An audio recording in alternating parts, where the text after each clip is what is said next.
Introducing the new party, We Live stream, every Tuesday and Thursday p.m. Eastern Standard Time.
party. Why I like the new party? Number one, it's a group of people that's on a panel. We all have differences, but we all basically still come together at the end of the day. The new party for me is about unity. The new party for me is about educating people to the truth, letting people know what's been going on in our country. With that being said, shout out to the new party, man. We're going to keep it going with y'all.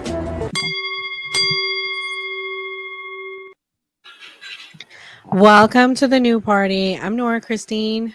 I'm Gray Mars. Vulgar from Vulgar Locker Room. I'm Mr. Nick. K-Dot, you're muted. Or wait, his mic's not on. And I just noticed Mr. Nick's in our intro. Yeah, he is.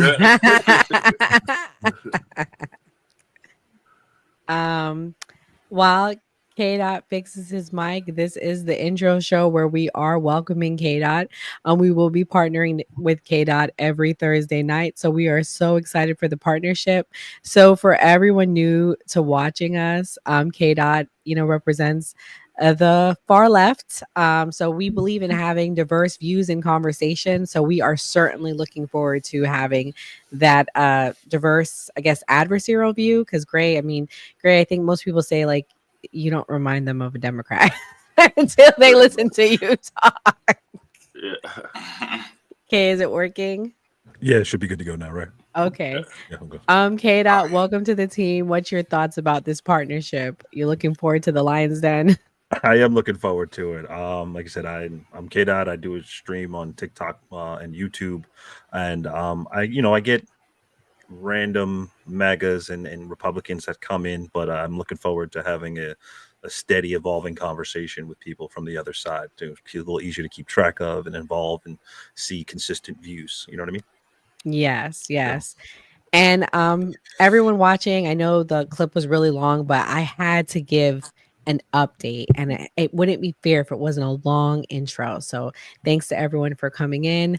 Mr. Nick, in your opinion, for everyone watching, this is a reminder, Mr. Nick is an Israeli American. He's a friend of the show. Was that clip fair, or what don't you agree with in the clip?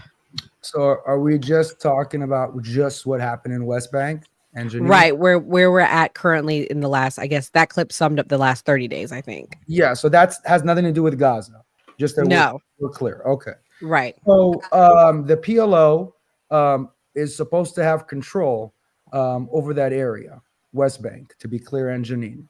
The last couple of years, even though they do patrol and even though they do some security, they haven't been able to control that area completely.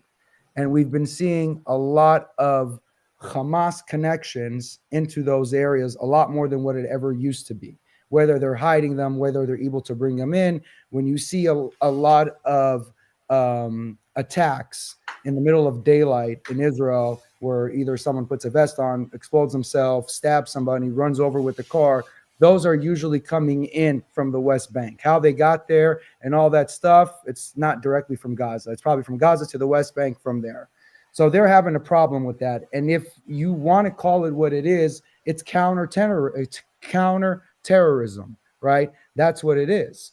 If it's certain areas or things that they think that are leaking, or certain things that they think might happen, operations, they don't leak. IDF doesn't leak every time they stopped, a potential terrorist attack or a potential attack against anybody. They don't leak, though. They don't give those numbers. Oh, today we arrested 6 with potential attacks. But I don't know if even there's a website of that, but if you were able to see that, you would see how many attacks they're actually able to stop consistently.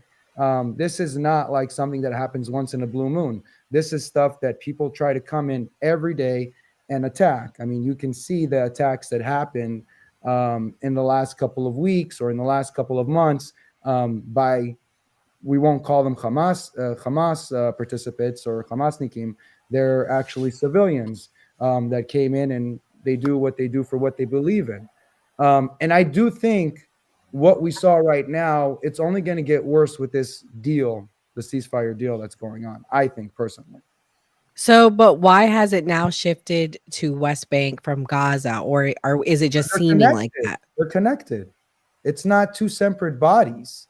It's not like West Bank is its own thing, run by their own thing, and it has nothing to do with Gaza. They're interconnected, right? They have, in the last couple of years, that the effect of Hamas has kind of sprinkled into Gaza. There's no way around that. That's what happened. K Dot, I know you're kind of probably versed on it. I know. What's your thoughts on it now sparking up in West Bank, or about the ceasefire? What is your thoughts for the future? My thoughts my understanding is there is supposed to be some measure of counterterrorism when it comes to Hamas. I just think that the Israeli state or power has shown a general lack of disregard for life and safety of the people of that area. As we saw, the people who have been hurt haven't been released. So we see 36 people were reported as injured. We don't know if they were civilians. They could be anybody until we get that information. I won't know. We won't know.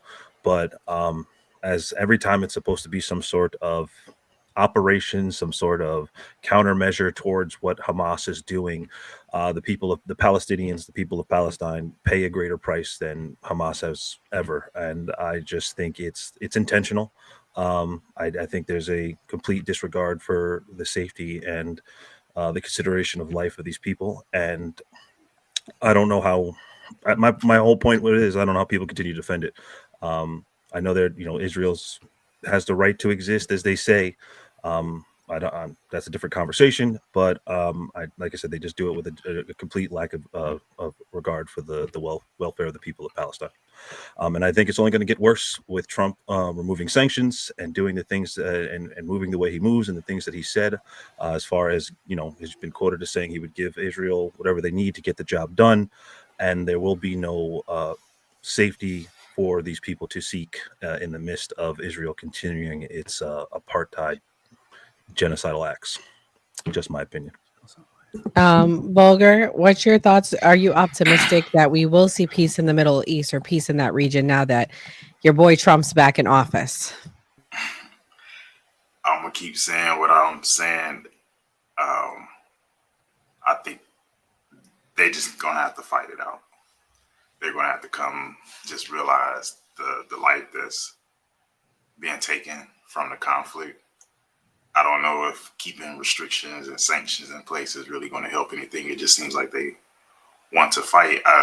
What is Israel expecting? 'Cause I'm not as versed on this, but are they expecting the Palestinians to do something about the terrorist groups? And they're like, if y'all not going to do anything, we're going to do it. Or is it just all out hatred? Hatred on what side? Like, clarify what you mean. I mean, they're saying that they're trying to go after the terrorist groups. And as K-Dot was saying, the Palestinians are paying for it. So what I'm asking is Israel expecting the Palestinians to do something about not support Hamas? In that sense, they're like, if you're not going to do anything about it, we're going to eradicate these people or the West Bank. That's what I'm asking. I'm still trying to get an understanding on it. Mm-hmm. But it just seems like it's something to where eventually we're going to have to step out of it and just let them do what they do. Oh, well, we're not stepping out. We're their greatest ally in Israel. So that's not going to happen. The more it escalates, the more we're going to get involved in it. Ray, do you want to answer before Mr. Nick answers? First off, shout out to Jenna. I saw that she was in the comments. That's somebody on that cast. That video, that music was just too boring. I kind of got lost in it. But let's talk about one man. Trump. Trump said he was going to end this and Ukraine war within 48 hours. And what do we see? We see it increasing. So if we want to blame anybody, there's one person who said that they were going to end all this, but now he's saying we have nothing to do with it. So I'm not necessarily going to speak on Israel or Palestine, but I'm going to say Trump said he was going to end this. So Trump, if you're going to end it, end it. Okay, Mr. Nick, now you can answer Bulger's question. So that's a lot. What is the goal? Yeah, what is the goal? To unpack there. So as far as what Thierry's saying, what Trump promised, yes, he did promise. Mm-hmm. We don't know anything out of Russia and Ukraine yet, crickets so far. There's a ceasefire in Israel and Gaza, so some of that is true, right? But if you're saying the West Bank if you're also considering that Gaza, like if they're doing missions in West Bank or Jenin, you're saying, okay, that's the same thing, then I guess it's not. I don't see West Bank and Gaza as the same thing as far as the ceasefire was asked for Gaza. So that happened, right? People got what they wanted, right? That's what I'm saying. Yeah. Do I think it's a great deal? I think it's a terrible deal. We get 33 people, they get 2,000 terrorists back, you know? And for KDOT, talking about the unregard for human life, this war that Israel has done against the Hamas has been the best as far as more bad guys dying than good guys. Go to World War II, Germany, America with the Nazis. Go to any war in the history, and even Ukraine and Russia now. You can never say that more bad guys died than civilians. Every war in history, to say they're disregard for life, no. Israel's a powerhouse. If they wanted to do genocide, they can do it in a day. Okay, that is the difference. Okay, not only that, Doesn't matter.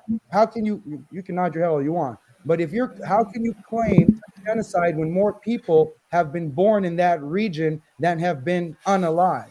It's a disregard for the word genocide. It's like you're not even listening to the true meaning. If you Google what genocide, I'm looking at an article here, and it says 70% of those that died in Gaza were women and children. Are they part of the that's bad not guys true. too? That's not I'm true. looking at an article. It's not. They just say it's not true, but they never refute it with any actual evidence. No, we do, It's because the BBC, UN, Al excuse me Jazeera. 1 second, so not to cut you off, Nora, Mhm. but the UN, which is the biggest advocate for Gaza, and people take what they're saying seriously, we have seen when the hostages are coming back, a lot of them are stating that they were held hostage in the UN. So you're going to take the UN numbers that have been sided with Gaza, that has been so much one-sided just with them. How can that's why Trump is taking the funding, by the way, because they're a joke. How could you have innocent civilians hostages in the UN facility? How is that even possible? And we can take what you say seriously. This has been confirmed. You can look that up. So I don't know what numbers you're seeing, but there's people saying that there's been about 40,000, 45,000 deaths, something like that. And it's been a 2-to-1 ratio. So if you're saying 70%, I don't know what the death toll you are that is that you're looking. But just that you know, before the war of Israel and Gaza, that the ratio was usually 10-to-1, okay? Which was usually 10 bad guys died to 1. I'm not saying that's the right way to do it, but that's how it was done by either the UK or America and Afghanistan, Iraq. That was usually the ratio, 10-to-1. I mean, we're talking about 45,000 deaths of people, when in that same region, and I'll say it again, right? In that same region, I'm not anything the UN says I'm disregarding, just that you know. And you can look this up for yourself. Like, they literally have hostages there, you know. But I'm just saying, in that region, not far away, in Syria, in Lebanon, in Yemen, all these countries had hundreds of thousands of people died. Not one word, not one protest. Nobody has killed more Muslims than Muslims. It's not even close. Okay, so all this So- hate propaganda that Israel's, that's a fact. You can So look. what? So What does what? that have to do with them committing a genocide? It's not a genocide. How is Do it? you know what the definition? A genocide. Ready? I got the actual When definition. you're losing your It's the population. deliberate killing of a large number of people from a particular nation or ethnic group with the aim of destroying that nation or ethnic group. How are they Israel, destroying the nation or the ethnic group? There's because those 2.5 people have million- excuse existed me, there for excuse me. thousands of There's- years, and excuse me, Israel there's came and 2.5 set up their tents. There's That's what you 2.5 did. million You are committing Palestinians apartheid. living in Israel. You How are can they eradicate You them? committed an apartheid. You are Well, colonizing How a is it an nation you're not apartheid? You from. don't even live there. You are What are you you Hey, talking committing an about? apartheid. let's It's not what say happens. you. the It's truth. not Mr. Yeah, Nick I'm sorry. doing You're it. right. I It's apologize. Israel. No, he Israel's can say committing you. I don't apartheid. care. I don't take Yeah. it personal. But he never lived there. It's not an apartheid. It's been ruled an apartheid. Arab. What do you mean? You What do you guys mean have people. apartheid? Do you know what you're from, apartheid is? South Africa was an yeah, apartheid. I'm sorry. Do Palestinians have to use different streets and license plates on their vehicles so they can be identified everywhere they go? From Gaza, not from Israel. Do they have to do that? Mexico. Do What's they the have to do that? difference? Do they What have is- to do that? Wait. Inside their own You country, have are they forced to look? California- Excuse Okay. me. You have Okay. California plates. You have New York plates. What are you Right. getting to? If Because you're they're an inside Arab- their own country. if You you're a make them do that inside Palestinian- their own home. What do you mean? You're from Gaza. You're not from Israel. That's not the same All thing. of it is Gaza. What do you mean all of it is Gaza? Israel is not. Palestine existed before that. You have shrank in the land What of do you Palestine mean and forced them to Palestine existed identify before that? themselves. The first, They existed there first. No. Here, let me give you some history. I know. You don't know anything because I don't, of 3,000 course, years right, ago, 'cause, you know. it was the kingdom of Judah. I know what it is. 3,000 years ago. That Not don't the mean you kingdom were of there. It doesn't mean Gaza. Jewish people were Not the there. No. This is history. This is facts. Kingdom of Judah, right? Israelites. Those was 2,000 years ago. That was Canaanites. no Palestine. There was Canaanites, no not Gaza. Israelites. It was 3,000 Canaanites. years ago. It was Okay? Canaanites. Nobody knew what a Palestinian was. It was the their first person. Okay. So you the telling me first the Jewish time they people were came- in? Are No, you telling me that? saying that there was no kingdom of Judah? Is that what you're saying? That's not what I said. What I Then said what was are you the saying? Palestinian people lived occupied in that the land. kingdom of Excuse me. Judah? You asked me a question. I'm answering it. The Palestinian people occupied that land at a greater length than they did in the past 75 years. Gaza was bigger. West Bank was bigger. Those people have been shrunk and forced out of their land by the power of Israel. That power state. The population has grown. They have, but the people who exist in that land have been pushed out They because have of your not. colonization. They You were are colonizers. Listen, You're there was colonizers. 100,000 I'm sorry. Palestinians when Israel was created. There is 2.5 million in Israel. What are you Okay. talking about? What does that have to do with what I said? You You're said still they're shrinking their land eradicating and pushing You're them saying they're out. getting rid of them. You're I'm still showing you the population has There was grown 20 times. How many? Okay, so how many times? How many more? There's 100,000 when Israel started. How many Palestinians were there before Israel existed? What do you mean before Israel existed? The same Before number? Israel existed, how many Palestinians were in What Palestine? year are you talking about? Before Israel existed, how What many year? Palestinians? 1947? Okay. Prior to, yes. Okay, 1947. I'm going to say a year before, maybe double that. Maybe. Okay, so where did they all go? They wanted to leave. They didn't want to They stay. wanted to leave. They didn't want to leave. They didn't go to Gaza. They went to Where other did they go? neighboring Well, if they countries. wanted to leave, But so where'd they go? Hold on. Let's go back a little bit. So Let's the go back Nakba is little not a bit. thing. Hold on. Let me just be clear. Okay.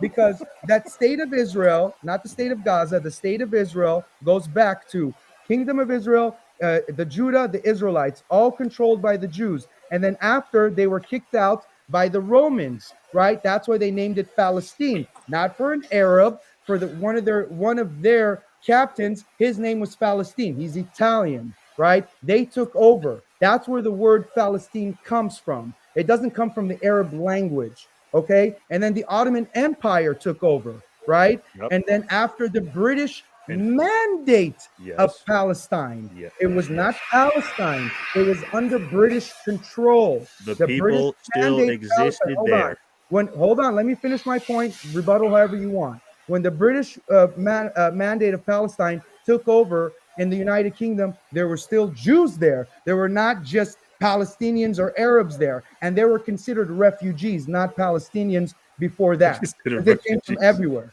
Okay, Okay. they were not. Okay, and all the newspapers were in Hebrew. All the money was in Hebrew, not in Arabic. In Hebrew. All the Okay. artifacts in Hebrew. You can deny all you want. That territory was never run or ruled by any Gazan or Palestinian ever. Those people existed there before you got there. And no, And when- no, how before do the you say state those of people Israel- were there 3,000 they- years ago. What they proof were. do you have that they were there 3,000 years ago? History. What history? All of I it. see But in there's the public Bible- history. I see in the Quran saying Israel is the son of gods in Israel. I don't see them saying that That's just Israel a book. That belongs doesn't to make it a Muslims. fact. I'm sorry, your What? Bible doesn't make it a fact. That's just what the Bible says. It's not a So fact. what do you have? I'm going by the Bible. I'm History. going by The people that Quran, I'm actually going by the existed Torah. there. That's What are not you it. doing? That's not a fact. Okay, That's just a story. Listen, you can rebut That's all just a you story. want. The You said I Jews could, were and in you're still charge talking. before You're still any triggered, and you're Palestinian. not letting me respond. Because No, they you're weren't. just making up No, they shit. weren't. They've been there You're before. making They up were there stuff. before. They were there before you guys. I'm sorry. You're colonizers. This is Zionism. Judaism is before the Muslims even Who existed. cares? Not in And Palestine. Islam I don't came care. 700 years after. Okay, so how how can come? you say Wait, so that? where's the Jewish nation state? Why is it being forced Wait, upon the wait, Palestinians? if you're saying the Palestinians, which are Muslims, came before the Jews, but I didn't say Quran that. and I didn't say Muslims that. I came didn't say that. 700 I years didn't say that. after, I how didn't does say that that. make sense? I didn't say that. I did You not say. did. No, I didn't. You did. You trying to You twist my did. word. Great Zionism tactics. Okay, guys, wait. Time out. Zionist is not a bad word. I want Zionist is to not a bad time word. out. Yes, you Please are. let me Zionist is get not in a bad here. word. It's the same as saying Yes, no, you're a patriot. In colonizer. 19, You're a you colonizer. guys, Okay. time out. You're a colonizer. Colonizer, you Time live in out. colonizer land. Yeah, Does right. that I know. bother you? And yes, it does. Then leave. No, because Okay, I'm fighting. I'm muting both of you guys. We're on timeout. We're on timeout because I want to get in here. I want to break this up a little bit. I'm sorry, I don't want to be rude. You know, I don't do this, but I want to break this up a little bit. In 1947, there were 1.9 million people in the area, 2/3 of which were of Arab descent. In fairness, the current population of Palestine is 5.5 million. That's what the stats are saying. So I will say the majority at the time were of Arab descent, but in fairness, they have grown. So I'm trying to give a balance here. Mr. Nick, I want to ask you this question. There's a rumor going around that they're saying that they want to ship the rest of the people from Gaza to Indonesia. Is there any truth to that, No, or is that I a don't lie? think- Who's going to control? Who's going to do that? Who's That's what actually going to that's do what that? the rumor I'm hearing, that Trump No. is going to negotiate some deal. Trump? Yeah, that's what I they're don't saying. think. Trump is going to negotiate some deal. They're going to ship them I over to Indonesia to get them out for safety reasons. Obviously, they're displaced. They're living in tents. In fairness, they're saying it's not a permanent But you're thing. So saying for I'm going to permanent or just no, temporary because they are in tents currently. Did you hear about I that? don't think You they're haven't going to heard want to that. leave. I don't think they're going to want to leave. Hamas won't let them leave, which was elected by the Palestinian people, and they had election like 2007, and they're still in power. At least they got to Why elect does someone like what matter, Netanyahu. Jenna? That matters because if that's true, that supports. I'm going to be honest with you. It's not looking too good if they're going to ship them out. Mr. Nick is saying that's not true, but if that is the case, I have concerns with that Hamas because won't then let it's that happen. Hamas won't okay. let Well, that happen. that would look pretty bad though if that was true. We'll see how this I plays think out. that would have to be. Listen, am I for it? No, but I think if they actually wanted to leave and say, "Hey, we don't want to be here for a year and we want to come back," okay. I don't think that needs to be decided by America or any other country.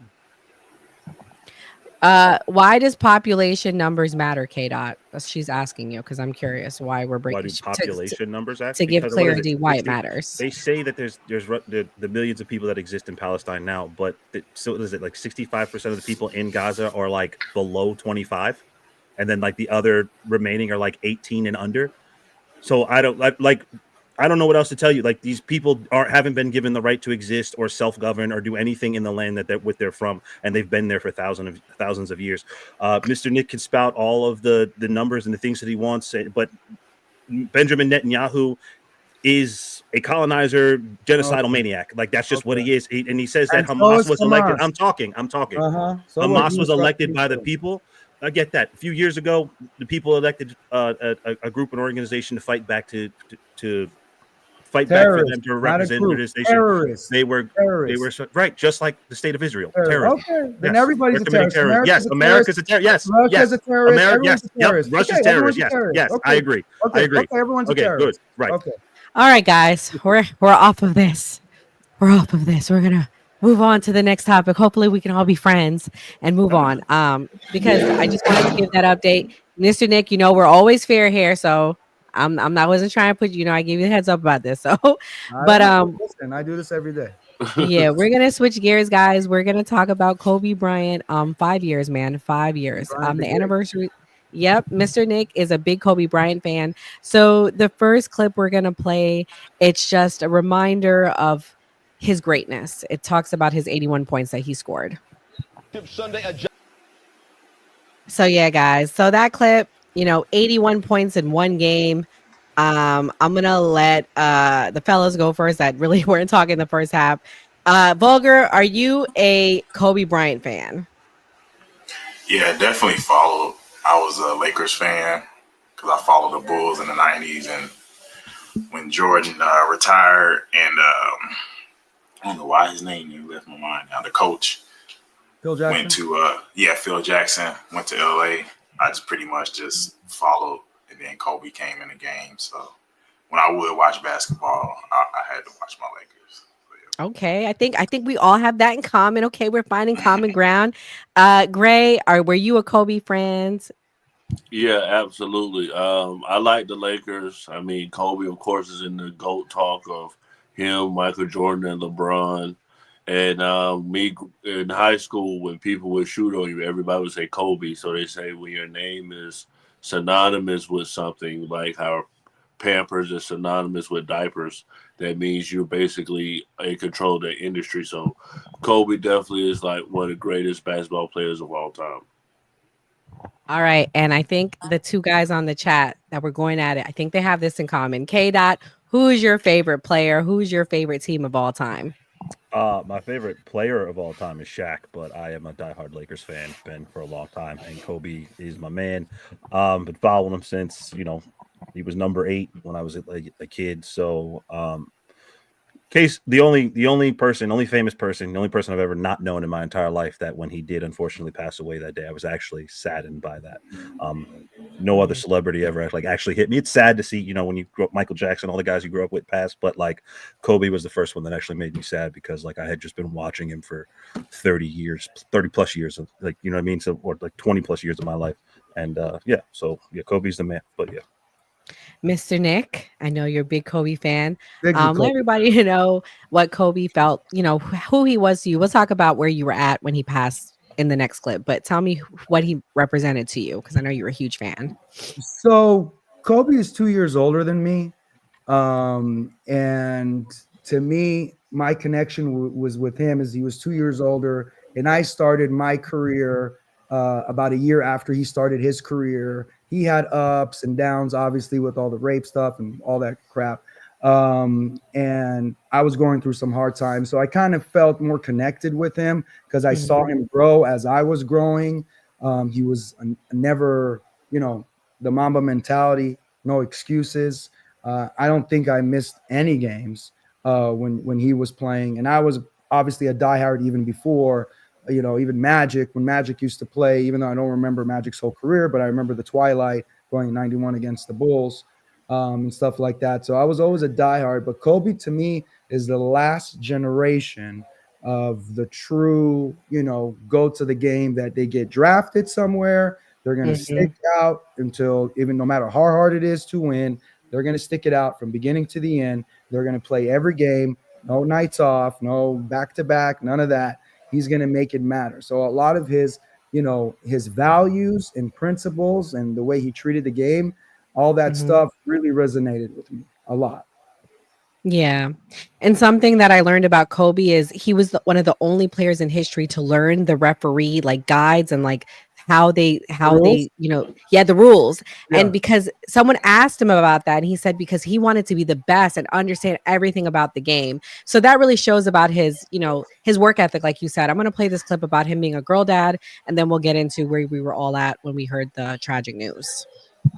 Anecdotes about Kobe Bryant. So here's mine. I met Kobe one time backstage at an event for ESPN in New York, and I saw him and I thought, oh my gosh, that's Kobe. I got to get a picture for the gram. That's the picture.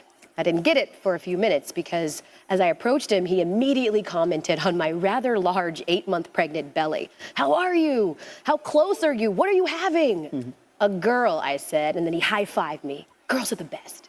I asked him for advice on raising girls, seeing as though he quite famously had 3 at the time. And he said, just be grateful that you've been given that gift because girls are amazing. His 3rd daughter, Bianca, was about a year and a half old at the time. So I asked if he wanted more children. And he said that his wife, Vanessa, really wanted to try again for a boy, but was sort of jokingly concerned that it would be another girl. And I was like, 4 girls, are you joking? What would you think? How would you feel? And without hesitation, he said, I would have 5 more girls if I could. I'm a girl dad. When it came to sports, he said that his oldest daughter was an accomplished volleyball player and that the youngest was a toddler, so TBD. But that middle one, he said, that middle one was a monster. She's a beast. She's better than I was at her age. She's got it. That middle one, of course, was Gigi. When I reflect on this tragedy and that half an hour that I spent with Kobe Bryant 2 years ago, I suppose that the only small source of comfort for me is knowing that he died doing what he loved the most, being a dad, being a girl dad. I got to know him more as his daughter was getting older, as his family's growing, and her love of basketball. And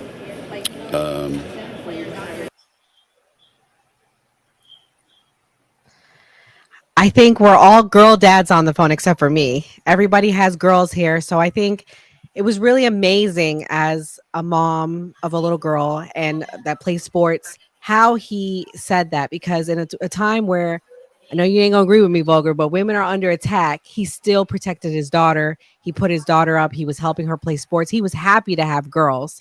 Mr. Nick, as a girl dad yourself, what do you think that says about him, and what's your thoughts about his passing and where you were at the time?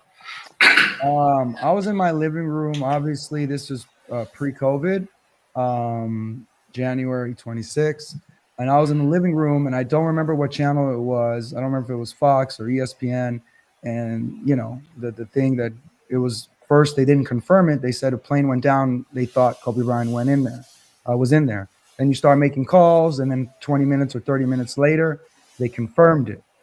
I never met the person, but I've never been like heartbroken like that, like ever, by someone I never met. And from when you're from LA, there's three things that affected you in your life. One, when Magic said he had AIDS, it stopped the world. When Tupac died, and Kobe. Those are people from LA. Those are three things that people from LA will all agree on that really changed LA and really stopped LA. And that was a really big deal. We actually, me and a bunch of my friends, we went straight to the Staples Center where they had like a little thing. People were coming, flowers and jerseys. But yeah, I mean, he never cheated the game, right? He played, and even when he couldn't win, he still stayed, even though he was getting offers everywhere. Got Gasol, went to another run, and then went to that Boston team, Orlando team, all that stuff. And even his last year of his last good career, when he tore his ACL, that was the end of Kobe. The 17th year, he was actually having a really good year. They were limping into the playoffs, but they looked okay. It was the last game against the Warriors. And I knew it, the way he got up, because I've seen every second of this guy play.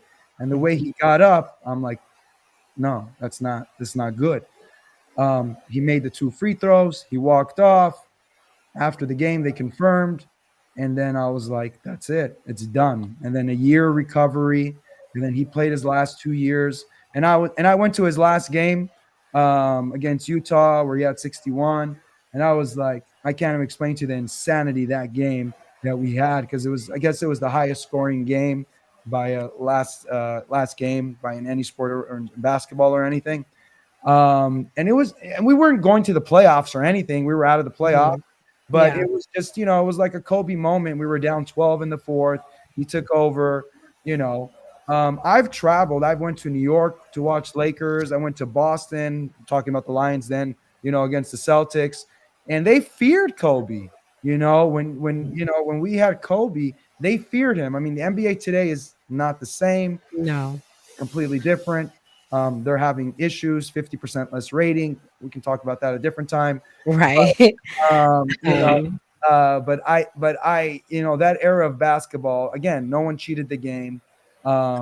He never really talked politics, right? He never talked about real social issues. I don't know if you got that from Michael Jordan, because Michael Jordan was, when it came to thing, because his thing was Republicans buy sneakers too, right? Everybody remembers that. I do like my athlete to kind of Be not take neutral. positions. Yeah. I got you. That's what So made disconnect from mhm, the Lakers with LeBron a lot. true. So Vulgar, what's your thoughts on him being a girl dad? And where were you at when you found the news? I know you're not on the West Coast, but I know, as a NBA fan. Oh yeah. No, I have no problem with. Like I said, I'm a girl dad, Yeah. and I love my girls. I just show it differently. Um, but no, I've always respected that about him, that he respected his girls and had them with him. And then it was really sad that one died with them. That's really what touched me, because I would hate to go with my daughter, or I wouldn't want either one of them going before me. Right. So for his True. wife to have to deal with that, yeah, that was. that had to be really heartbreaking. I was actually in Atlanta at the time, and I was out working. I'm a workaholic, so I was out working, and my roommate sent me a text like, "Have you heard?" I'm like, "Heard what?"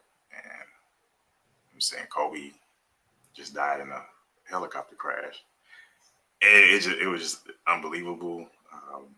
So I didn't watch sports maybe as much as some of y'all because I'm always tinkering with some business or working. So I would watch the playoffs. The last playoff I remember was with them and the Celtics. It had to be 09 or 2010.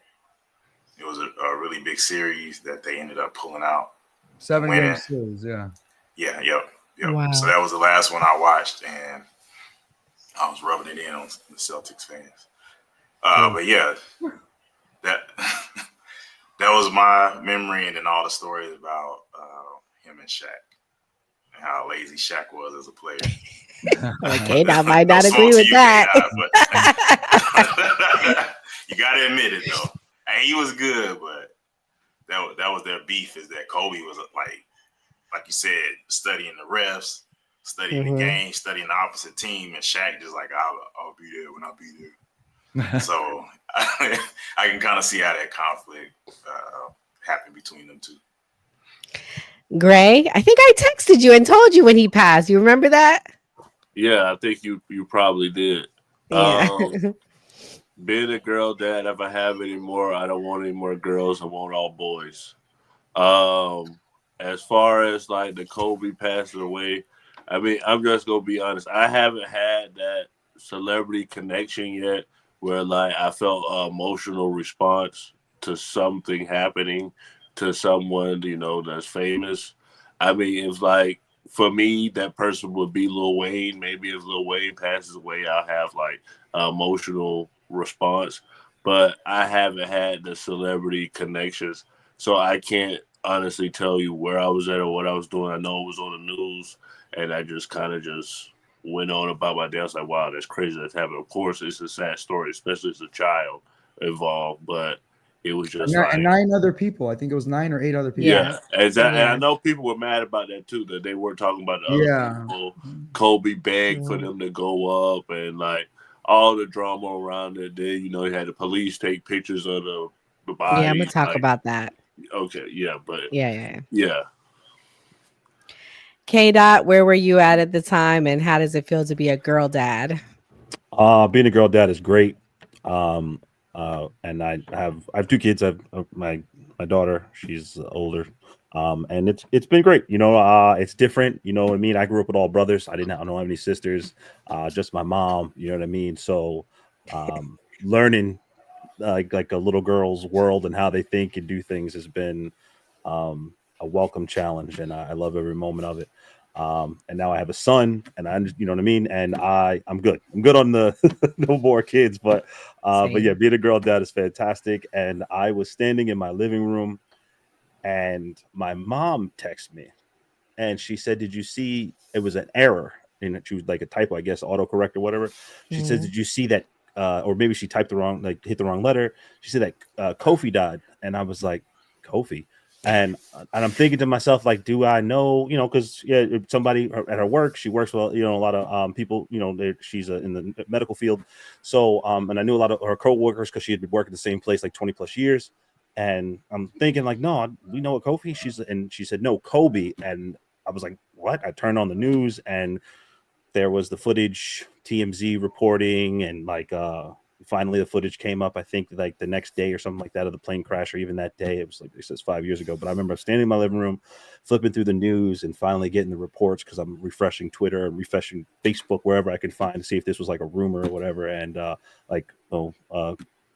like I said, what Gray had said, it was the first time, like when it got confirmed, that like I was honestly sad that somebody I didn't know, a celebrity that I had a connection to all of my life, all the moments, the ups and downs, the Smush Parkers and the Kwame Browns to the highs, going against the Celtics and beating Boston and beating the Spurs and going against the Kings and just all those great teams, man. And just, just all the stuff you do as a sports fan. And it was heartbreaking in that moment, man. That was a really tough week for me to like understand that and be in that mindset, because like I said, it was just like he was somebody you wanted to be on the court. You emulated him. You called his name out when you shot from a basketball to a piece of paper into the trash bin. So it was just like, it was different. But yeah, it was tough. Mm-hmm. It was. And then I think for me, the most disgusting part is the clip I'm about to play, what they did with the photos. And I'll play this now. It's Taco Tuesday at the Baja California Bar and Grill in Norwalk, 2 days after the helicopter crash that killed Kobe Bryant, his daughter Gianna, and 7 others. A source confirming to ESPN that NBA legend Kobe Bryant has died in a helicopter crash in Southern California. Talk at the bar turns to the crash. LA County Sheriff's Deputy Joey Cruz, seen here in the white T-shirt, takes out his phone. On the phone, graphic photos of Kobe Bryant's remains from the crash site. After Deputy Cruz leaves, the bartender tells a group of regulars sitting in this booth that Deputy Cruz has just shown him the gruesome photos. Ralph Mendez, there that night with buddies from his softball league, describes what he heard from the bartender. He has pictures. He showed me pictures. Pictures of what? Pictures of all the dead bodies. And then he began describing what he saw. They were all burnt, and he got very graphic with it. Mendez says the bartender told him that Deputy Cruz laughed and found the photos amusing. Mendez hoped none of it was true. It just sounded bad. It just sounded wrong on different levels, whether it's illegal or not, whether it's against, his sheriff's department's policy. I don't know, but it just sounded bad. Like, say something bad. Mendez did say something, submitting this complaint that night with the LA County Sheriff's Department. And I thought to myself, if I don't say anything and it is true, I don't think I'll ever be able to live with myself. Mendez says he thought that night of his own pregnant fiancee, then expecting their first child together, a girl. The soon-to-be dad saw a role model in Kobe, a father of 4 girls. He loved his girls. You could see it in his face. His girls loved him, and he's a girl dad, just like I am now. There were 3 daughters on board the helicopter that day: Gianna Bryant, Alyssa Altobelli, and Peyton Chester, all on their way to a girls' basketball tournament. When news first surfaced that deputies and LA County firefighters shared grim images from the crash scene, Sheriff Villanueva had this to say. It's wildly inappropriate, it's disgusting, and it harms people that suffered a tragedy already. On top of that, to think that it could be expanded beyond that by having a public display of their loved ones' remains. So we're trying to put an end to this. Vanessa Bryant and the other families who lost loved ones that day filed lawsuits over the sharing of the photos. 2 families have already settled for a combined $2.5 million. But Vanessa Bryant is heading for trial, possibly late next month. Attorneys for Vanessa Bryant say gruesome photos of Kobe and their daughter Gianna's remains were passed around to at least 28 LA County Sheriff's Department personnel and at least a dozen firefighters. Then LA County Fire Captain and spokesperson Tony Imbrenda allegedly showed photos to colleagues during cocktail hour at a Golden Mike's award ceremony weeks after the crash. He was demoted and transferred. Fire Captain Brian Jordan retired in lieu of being fired, and Fire Captain Arlen Cahan was suspended for 30 days with no pay. Attorneys for the county argue that Vanessa Bryant's claim of emotional distress is based on, quote, hypothetical harm because the photos were not publicly disseminated. In her deposition, Vanessa Bryant testified that for the rest of her life, she will live in fear that these photographs of her husband and child will be leaked and made public. What she wants out of the lawsuit, she says, is accountability. According to court documents, only one of the sheriff's deputies, Joey Cruz, seen here at his academy graduation, Joey Cruz, was disciplined. Other deputies received no discipline, but instead received what's known as a performance log entry in their files. As for Ralph Mendez, who triggered the investigation with his complaint about Deputy Cruz at the bar, he has no regrets. I feel sorry for the families. I really feel bad, and I wish this wasn't happening. My prayers are all with them. And I hope justice is served in all of this. I do it all over again. I just think it was the right thing to do. Definitely the right thing to do. And just to fast forward, Vanessa Bryant did win her suit against the LA County. $16 million she was awarded. So shouts out to her. I think the thing that was saddest to me is there was a human aspect to this. Little girls died. He died with his daughter. No one wants to go with their kid before their kid, I should say. That the plan is to always go after. So, Vulgar, what do you think about her suit? Do you think she deserved it? What are your thoughts about them showing the pictures? Oh yeah. I didn't know about this, but yeah, they shouldn't have been passing stuff around and showing. You got to have more professionalism than that. And the fact that she found out about it, yes, she is well deserved. She should have got that. K-Dot, what's your thoughts? How would you feel if that was done to your loved one? I'm sure you'd feel very passionate about it. Oh yeah, absolutely. I don't think they paid enough. I think it was super disrespectful to take pictures of people. No, and laughing about it and spreading it around like that. There's children involved, and even if not, it's just these are people's loved ones. There's family. It's unfathomable that you would chuckle at these people's untimely, death, and that man shouldn't be allowed to secure a mall, much less be a police officer anywhere else now. That's Gray. I think in the age of social media and the internet with public figures, because once you're famous, you're a public figure. We're completely desensitized to that these are like real people.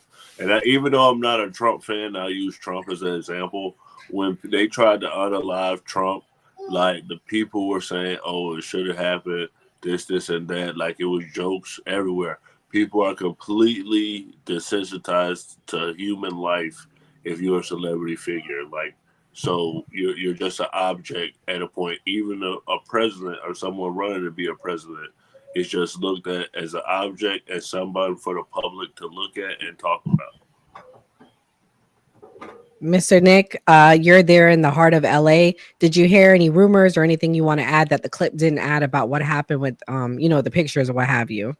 I think the only part that we didn't hear is that they were trying to sell them to TMZ. I'm pretty sure that was a thing. And I don't know if someone stopped it, or I don't remember if Shaq was involved or someone bought it. There was something there to it. And in that area, because I believe it happened next to Calabasas, right? Celebrityville. Right. So there's people that take pictures. Yes, it's disgusting to have them in your phone, shop them around. What I would like to see, instead of them paying money, I would like to see people get prosecuted and send a message, Right. and be like, you lose your job, go to jail for 6 months. I don't know. I think that sends a stronger message, because we do have a problem in this country with taking pictures, no matter what they are, of people and posting them online and stuff like that. That's the current state we're in. Mr. Nick, were people I heard a rumor that people, because they were on the ground for a while, is that true that they did get pictures of them? That's the rumor I heard. I don't know it how was true that just is. cops. Yeah, that's what I'm saying. It was regular people. That's the rumor I heard. Because they found it first. Right. Correct. I think, they called it in. And there was a lot of people there, and a lot of people taking pictures, and a lot of people shopping them around and seeing what they can get, what they cannot get. Now, maybe some of those people, after they first thought it, maybe regret it, because you are in LA, and and Kobe is king of LA. And you would piss a lot of people off here if everybody found out who it came from or what. It wouldn't go well, with people here. But yeah, that's very, very, very sad to see, that. But I'm not surprised, due to the current climate that we have in this country, with pictures and dead bodies and celebrities and catching them in, weak moments or whatnot, trying to catch out. Okay, so we're gonna go around. We're gonna say some closing thoughts. I think we have more commonality than we do differences, and this shows in this story. Mr. Nick, as you were our guest, what's your closing thoughts on Kobe? And thank you again for coming. Again, to me, Kobe was, like someone you never knew, like an older brother. You looked up to him because he showed up at every game, no excuses, Mamba mentality, true winner, family man, above all. Even though he did some wrong, he still makes sure to, however, make it work with Vanessa.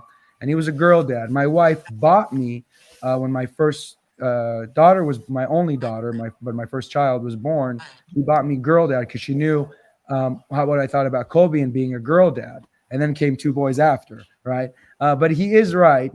Girls are the best. They are, easier than boys for sure. I don't know about that. Boys are For easier. sure, for sure. But he's an LA staple. He's an icon Yeah. here, and to me, I'm waiting for my sons to get a little bit older to show them, highlights, all these things, and it's very interesting his personality because he only became the Mamba once the rape allegation and everybody was going against him. Because you have to understand, he was getting booed in LA after Shaq left. So here, this is the climate, right? Shaq was the big brother superstar that came to LA.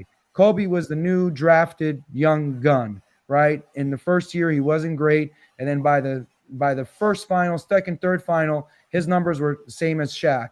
So he started looking Shaq straight in his eye like, dude, you're winning just as much because of you as with me.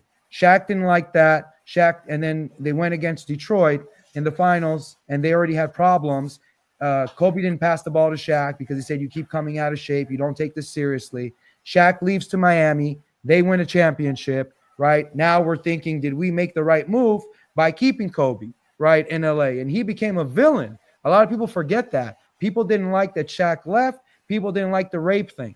And then that's when he put the Mamba mentality out, when he went on a tear. I think it was like almost a month and a half of averaging 45 points, something like that, crazy. And then they rebuild and people forgave him, and slowly. And then the love, and then when he became 24, and the love just grew just as much because he's human. He's just like us, right? He makes mistakes, but his mistakes, everybody can see it. So to me, that's what I'll take from him: his hard work, his values, his principles, being human, vulnerable, and being a family man above all. Yes, facts. Yes. Vulgar, what's your closing words as we celebrate this 5th anniversary of Kobe's passing? I think we lost a great one. His ethic on the court, his ethic off the court, his ethic as a father, and putting his kids first, for him to have games and then maybe leave some of the games and go see his daughters if they had performances or getting them to school and things like that. I think he was a great example, a great leader. I feel like we need him now. We need somebody like that now. We need more people like that.